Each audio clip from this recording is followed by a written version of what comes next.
Hello people, Louise here again. I just want to speak a little bit about the self-image or concept of self. In other words, the kind of person we would be if we achieved our dream. And Neville Goddard speaks a lot about this, in that we would change as a person if we achieved our desires. And we need to imagine what we would be like if this happened, and then live in the feeling that we are already that person. And I think that sometimes we miss this a bit because we're thinking of the visualization, but we don't give as much emphasis on how we would change as a person. And that's really important, just to be living in the new concept of self, the new state of being. And as some of you will already know, I am reading the book Psycho-cybernetics at the moment by Dr. Maxwell Maltz. And I read a practice exercise in here, a visualization exercise.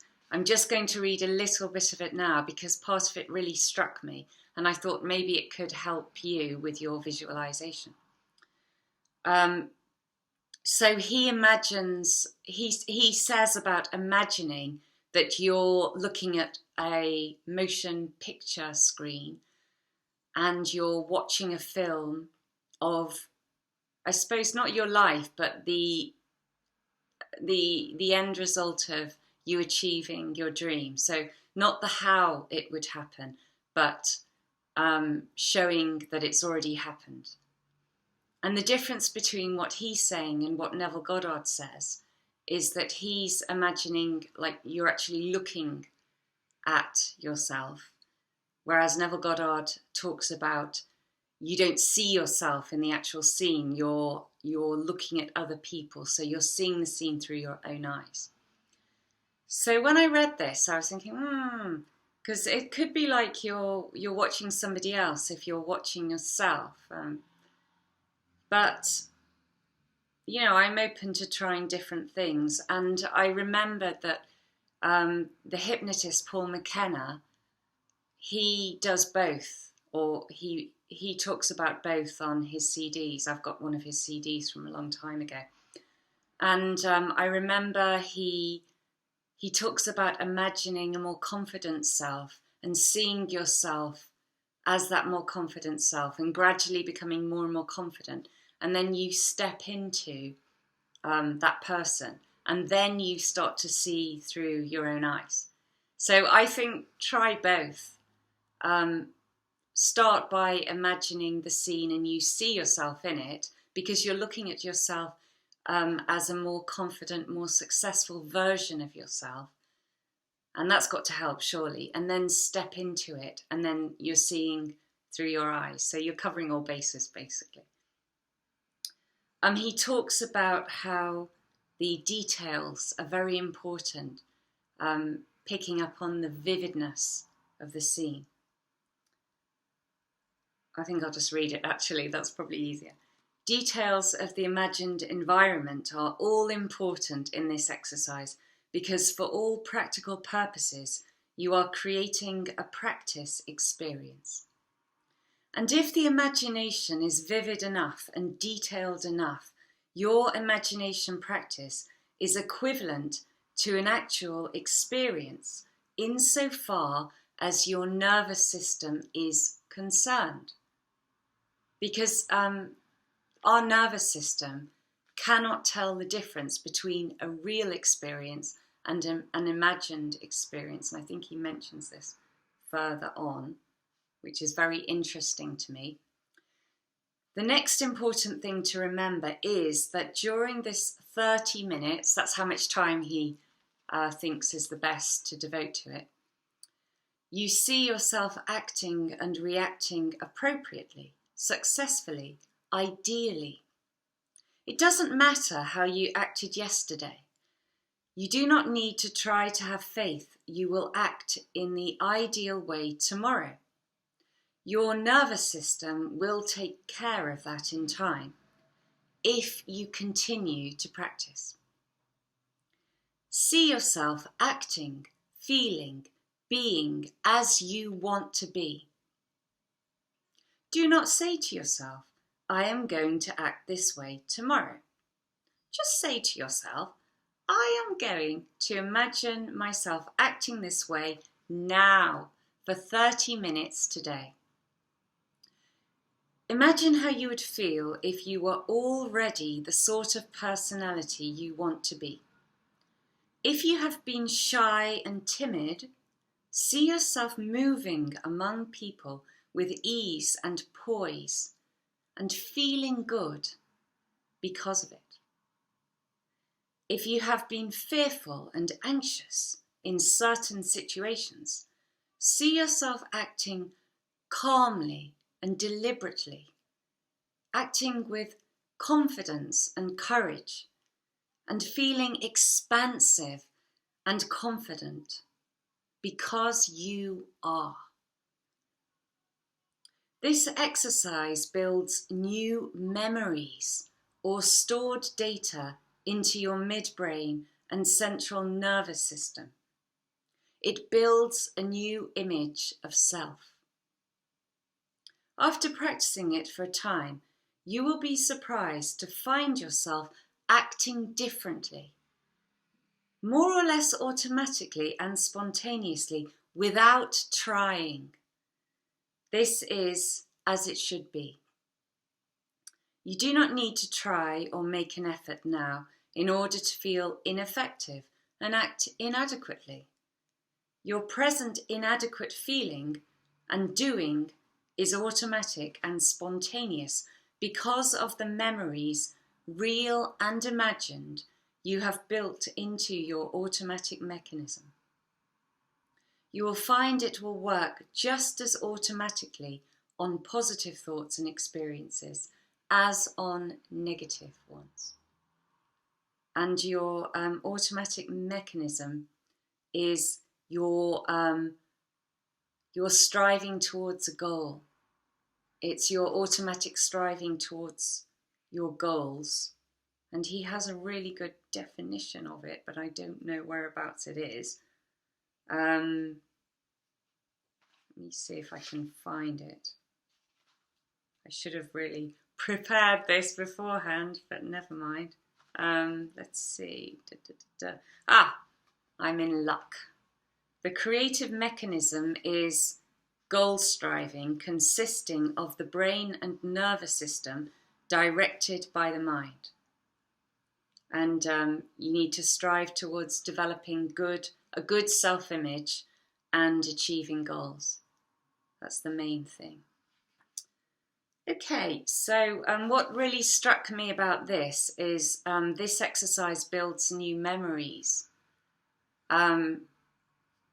He talks about how you're to improve upon your self-image, in other words, become far more confident so that you can be a successful person by focusing on positive memories of success you've had in your lifetime. So that's imagining real memories. Well, not imagining, but focusing on real memories. And you might think, well, I haven't had any successful memories. Everybody has. They don't have to be really amazing, huge events that have happened in your life. It could just be very simple things like when you learnt to ride a bike, when you learnt to read and write. Massive things, actually. And anything that gives you that good feeling that, I'm successful, I've done well. And you recreate that feeling. And then you use it when you're imagining future memories or what you want to achieve in your life. So you're using that feeling to improve your self-image, to see yourself as a confident person by focusing on your successes rather than focusing on your failures, I suppose. Because we've all had successes and we've all had failures, but some people choose to focus on the failures. And that's not actually a true representation of yourself. It's all about perception at the end of the day. So it's like, what lens do you see yourself through? Do you see yourself through a positive lens or a negative lens? And if you're seeing yourself through a negative lens, or mainly negative, you can change it. It's just about spending time every day imagining a few really positive memories, successful memories, and then visualizing a scene that would happen if you achieved your dream, and bringing that feeling into it of being successful. And then you'll start to walk in the feeling and see yourself more as a success. So one part of it is using actual memories. But what he says here is about building new memories. So you are actually imagining, not like, can't get my words out today, sorry about that, but not like imagining these massive events and getting confused, thinking, oh, did I do that or not? Not that any of you would. Maybe if you were old and you were forgetting things, you might, but you wouldn't be doing that then anymore, would you? Maybe I should stop this recording, I don't know. No, I'm going to carry it on. It's building new memories in your concept of yourself. So you're seeing yourself in the faces of others as being welcome, being received in a very friendly manner, and feeling good, feeling confident, feeling relaxed.